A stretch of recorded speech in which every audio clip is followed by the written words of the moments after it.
your direction?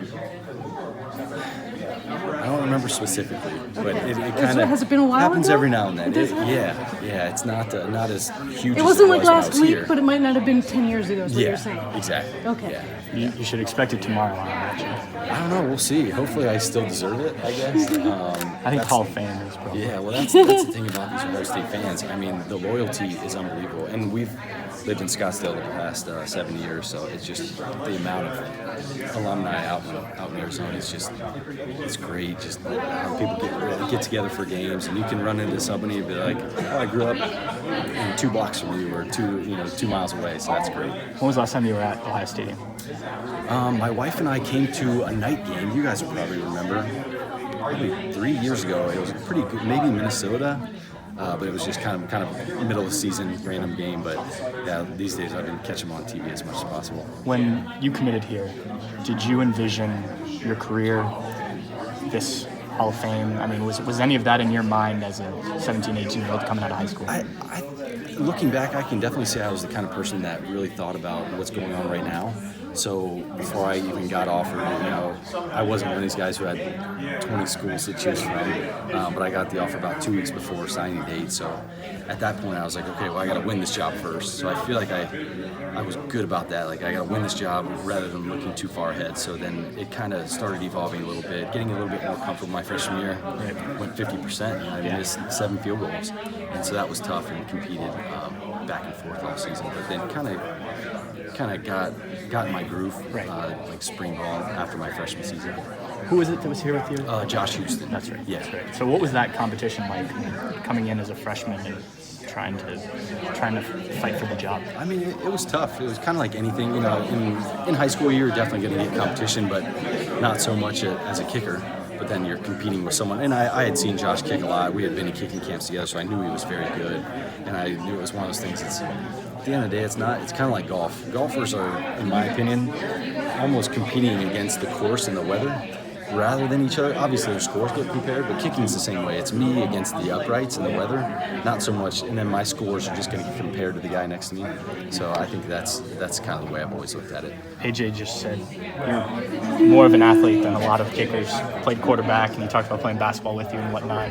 Could you have played another position?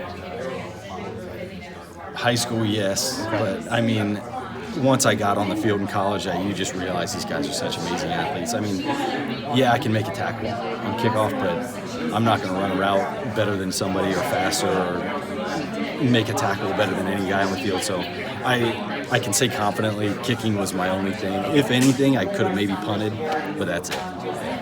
Nothing past that. What are your earliest AJ Hawk memories? Shoot, I met AJ. We played. He was so good. He always played up a year, like when we were playing like Pee Wee football. So I met him a little bit before I was in 6th grade, and he was in like maybe 5th or 4th at the time. And you could just see like, okay, this guy's gonna be good. Like, he's gonna be special. Just one of those guys where give him a ball and he's gonna be great at whatever sport it is. And but you could just see it. There was everybody, then there was AJ kind of playing at a level above everybody, and it's no surprise that he's here tonight. He's got a Super Bowl ring. So Can you imagine that you guys back when you were in 5th grade might be here? Honestly, I'm not just saying it, but I can imagine him doing it. But for me at the time, I'm like, I'm kind of the only kid in 6th grade that kicks. So I'm like, maybe I can do this for the 6th grade team. And it was, maybe I can do it in high school. Maybe I can do it in college. And I'm like, all right, maybe I can just keep doing it. And it just kind of evolved into the next step. He was talking about how Ohio State was, in high school, he just felt like he was working toward an Ohio State offer. That's what he wanted. Mm-hmm. What was your mindset when you were looking at colleges? Were you in a similar boat? Yeah, it was always, I don't want to say in the back of my mind Ohio State. It was always like the main goal, like if I could get to Ohio State, that's number one. That's my ultimate place I'd love to go. But the timing worked out a little funny where Dan Stoltz was the starting kicker. I would have been a true freshman coming in. So Coach Cooper wanted to have Josh Houston come in and be a have a redshirt year and kind of get acclimated. And which I can't argue with the timing of that. That's great timing. But luckily Coach Tressel came in, and it's a funny story. Coach D'Antonio from Michigan State was the recruiting coordinator at Michigan State.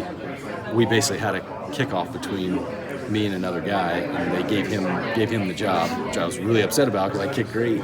And D'Antonio came over here, and his joke to me is always like, "Hey, I brought up your name in our first staff meeting because I think there was some scholarships left." And he said, "I know this Nugent kid," and so I owe a lot to Mark D'Antonio because his thing he'll always say about me is, "If it wasn't for me, you would have never gone to Ohio State."